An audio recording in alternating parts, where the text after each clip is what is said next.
Famed author Ralph Waldo Emerson once said, "Hitch your wagon to a star," essentially stating that if you get in bed with someone who is bound for success, you might be able to use them to find success yourself. Which is why in this video, we're going to be talking about Russell Hanson. Internet, just hitch your wagon to my voice, let's keep going. Okay, hitching your wagon. What does that even mean? Your wagon is you, and hitching is basically tying yourself to someone else. It kind of sounds a bit like the phrase riding coattails, although I think there's a subtle difference between the two where one is more passive and the other more active. Both phrases are technically strategies, but one is more like doing something to find success versus having things done to you and you just happen to find success along the way. I'm getting ahead of myself. I have said it countless times that Survivor is an individual game where there's only one winner, and thus you ultimately need to look out for, you guessed it, number one, yourself over anyone else, assuming you want to win. That being said, Survivor isn't simply an individual game. That's just one layer to it. It's like an onion, with an outer layer being the team-based part too. It starts with a tribe, then it gets deeper with an alliance within the tribe, and then at the core, it's just yourself. But to master the game, you need to understand all parts of it and how to best maneuver given the circumstances. And so, while I usually cover individual strategies, in this case, the hitched wagon strategy is more so coming from that second layer I just described, the alliance layer. Come with me on a journey. We're gonna go all the way back to season 1 in the year 2000, Borneo, where one of the tribes, Tagi, realized that if they chose to work together in an alliance, they would each dramatically increase their odds of winning the game. It's an interesting game, but it's a game, and I've had a strategy from day one. I've already built an alliance, and we're gonna work through as best we can right to the end before the free-for-all. 4 of the 8 players on the tribe worked together and wound up being the final 4 of this season. And while that is definitely a simplification of what happened on that season, and it's not like Pagong didn't think about this either, it needs to be said that each of the Tagis contributed something to the group to keep themselves afloat. Richard was the best provider in the cast. Sue took no BS and whipped people into action. Kelly was a challenge beast and got it done, and Rudy, well, Rudy had a vote and the older demographic rooting for him. In some way, each of them contributed to each other's success. Meanwhile, the other tribe, Pagong, did the opposite ultimately and burned to the ground. They didn't work together, they all played mostly individually, and they were all voted out due to their lack of strategy. Strength in numbers became the name of the game, and while Tagi all hitched their games to each other, it's fair to say the game only continued to get deeper from there. Don't tell me they're in an alliance. Well, Tagi, we lived together for 20 days, built a house, built a camp, comfortable, totally happy with each other. Like we ain't gonna have some kind of bonding there. Richard, according to Colleen and Sue, there is an alliance. Is there? Jeez. Because even within that alliance, not every player contributed the same. As I mentioned, Rich fed the tribe like a madman. Meanwhile, Kelly actually flipped on the alliance at one point, actively hurting them. Rudy was the most well-liked in the bunch, but arguably did the least heavy lifting. By most measures, Rich was the strongest player, but the strategy of the game was only beginning to form from here. And I say all of that as context to understand that even within the confines of an alliance, not everyone is equal. By nature of the game, only one person wins, therefore there's always a social standing of win equity. Which means, in any given alliance, one player will be the strongest, one of them will be the weakest, and so on.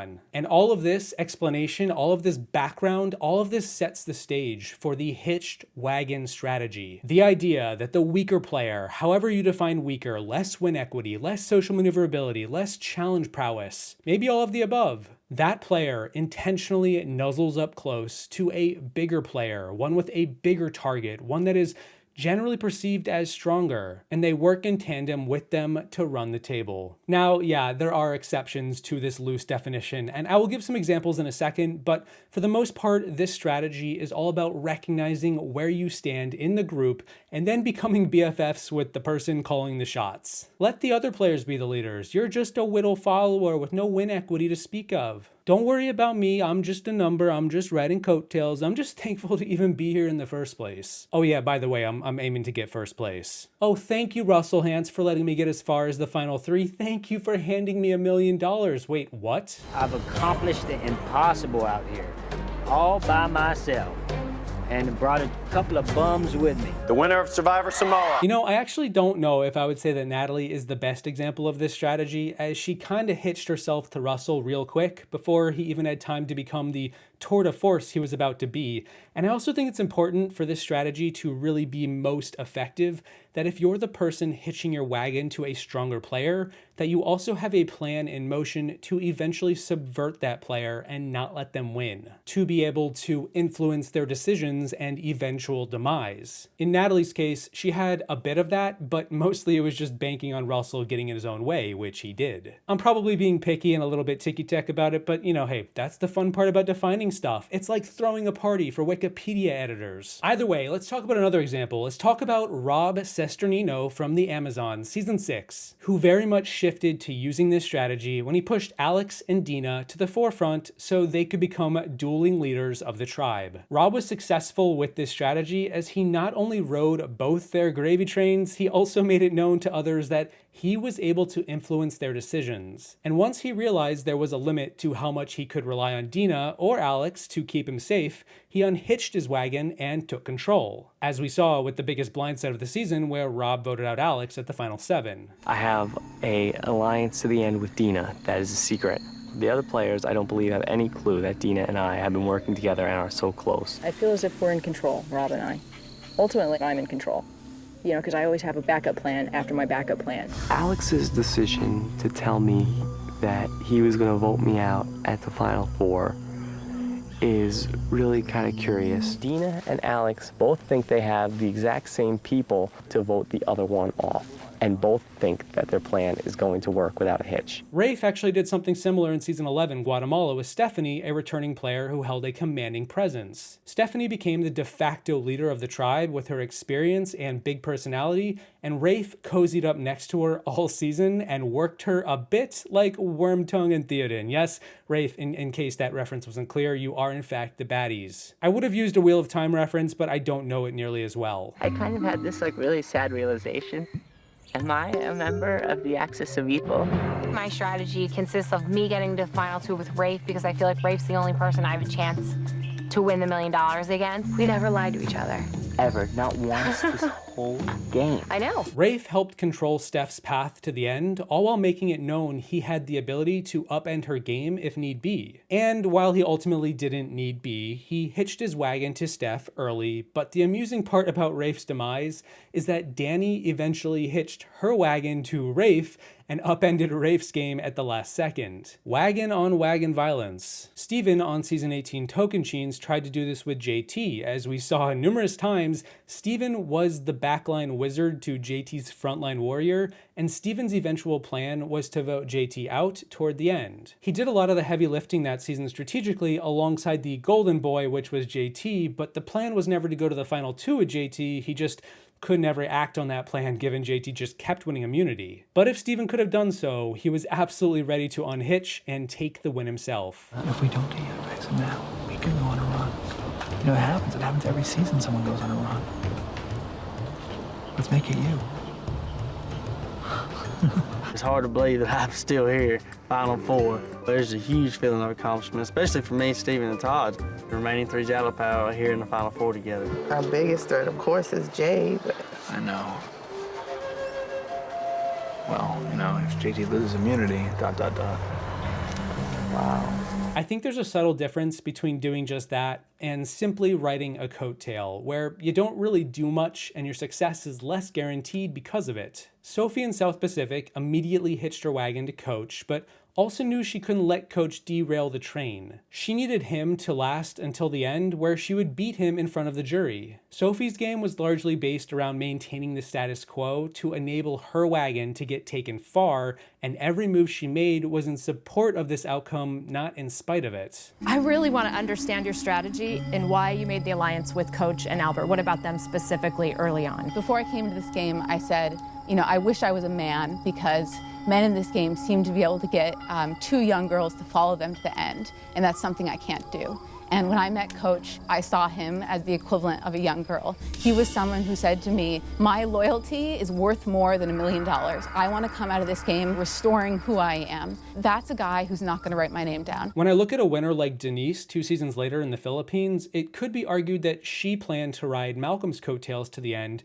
and just hope that she could beat him at the final 3, when in reality, Malcolm was a major jury threat. It was only once it became clear to Denise that Malcolm wasn't so keen on keeping her that she made a move, but otherwise, she was content to just hope for the best against a stronger player. Maybe I pushed too hard, I leveraged too much, I had him so driven to finally play the game and see threats that they finally saw me as a threat. Heck, Adam from season 33 Millennials Gen X got a lot of credit for voting out David when he did, despite being in an alliance with him from early on in the merge. David was by far the frontrunner, and even though it took both Adam and Hannah to oust David, Adam got more credit because he was visibly attempting to unhitch his wagon sooner, and in the eyes of the jury, that was a huge difference. 16th person voted out and the 9th member of our jury.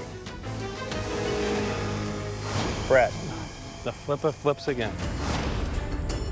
David, congratulations. The rest of you just lost $1 million. Oh my God. I'm so blown away by what happened tonight. We just put Dave, the biggest threat in the game, one challenge away from the final tribal council. Adam is a very strategic player, but he recognizes that throughout the last 38 days, I've played a better game than he has. I'm glad he admits it.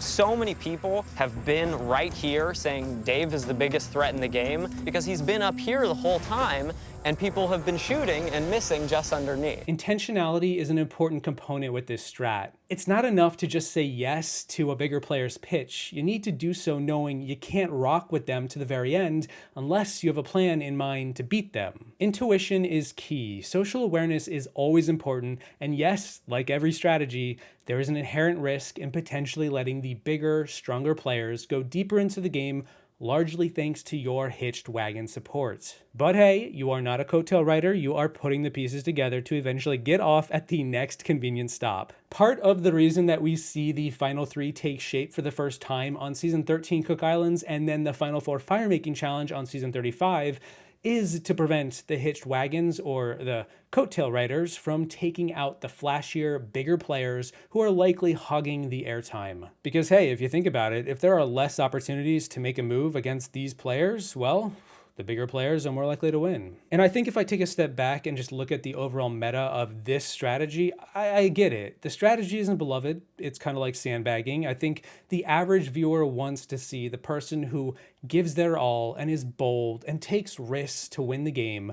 But then I would also say not everyone is the same. Not everyone is equal. And not everyone can play that kind of game. Dare I say it is just as risky to hitch your wagon to a player who you may never get to take out. And that really all of these strategies are equal in my mind, except for the ones that don't work out nearly as much and require the producers to step in and change the format of the game to accommodate for their low success rates. Sheesh, it's tough out here creating a compelling TV show with a bunch of hitched wagons. Either way, no matter who wins or takes center stage, this is the secret hitched wagon strategy in Survivor, where it's not so much a secret as it is more of like a hush-hush, keep it on the DL. Obviously, we can't all be leaders here, but like, let's be honest. Russell isn't winning the jury over with this gameplay. Because believe it or not, being a dick is gameplay. Ride that gravy train until the wheels fall off. Let me know what you think about this strategy and if you'd maybe take advantage of it if you ever got to play, or if you have played. A big thank you to my patrons for all your hitching support. Thank you all for watching. I hope you enjoyed the video.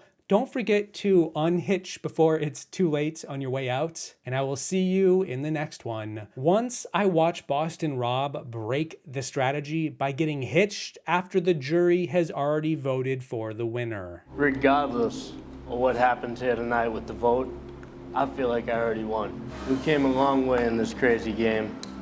I've seen you at your highest high and your lowest low. You're the most amazing person I've ever met in my entire life. And I want to spend the rest of my life with you. I love you with all my heart. Will you marry me, please? Cut the flipping front one. Survivor loves blindsiding me.